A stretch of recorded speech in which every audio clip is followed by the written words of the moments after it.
Hi everyone, I'm Matt, and I'm a junior at Duke University majoring in biology with a minor in education.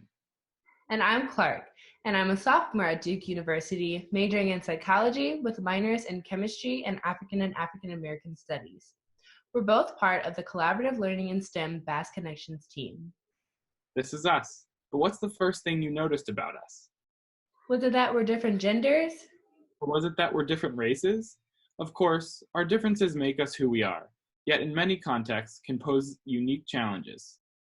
As we know, we're in the middle of a global pandemic, and healthcare is just one of the areas in which disparities arise. Let's paint a picture. What would it look like if I walked into an emergency room today? I'd probably see lots of doctors. Yeah, and I'd see the same thing, except that they typically don't look like me. Today, there are about 920,000 active physicians in the US, yet underrepresented minorities only make up about 11% of them.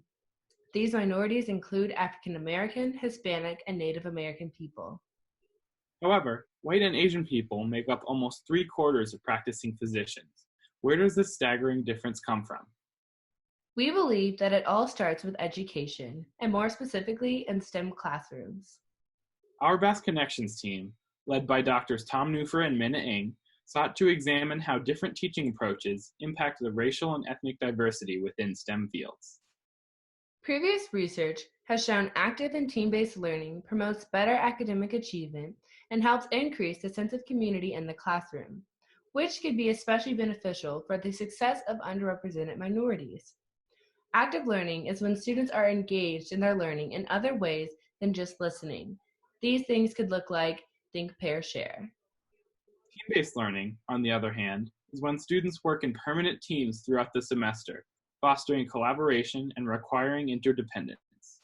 Our study focused on the effect of course structure on classroom dynamics, self-efficacy, and retention.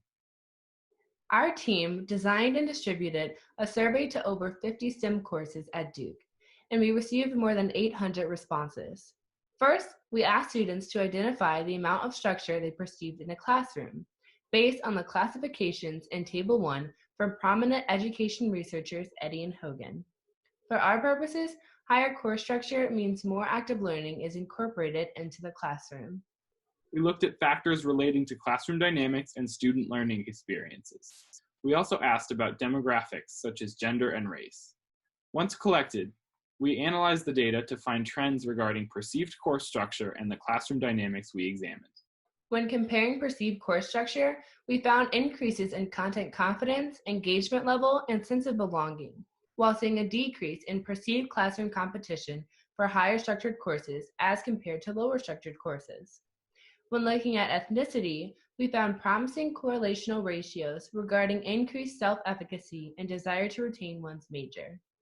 Specifically, when looking at responses from the highest structured courses, we found that 21 students identifying as non-white or non-Asian found higher course structure to increase their self-efficacy, while only one of these students indicated a decrease. So, what does all of this mean and how can it help?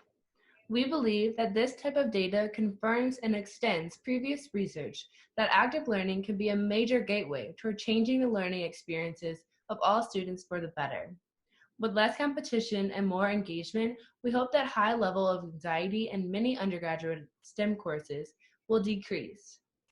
We also hope that better perceived ability to analyze, apply, and synthesize information, higher content confidence, and sense of belonging will lead to decreased achievement gaps for the underrepresented in STEM. Feeling unrepresented and out of place can deter students from reaching their goals.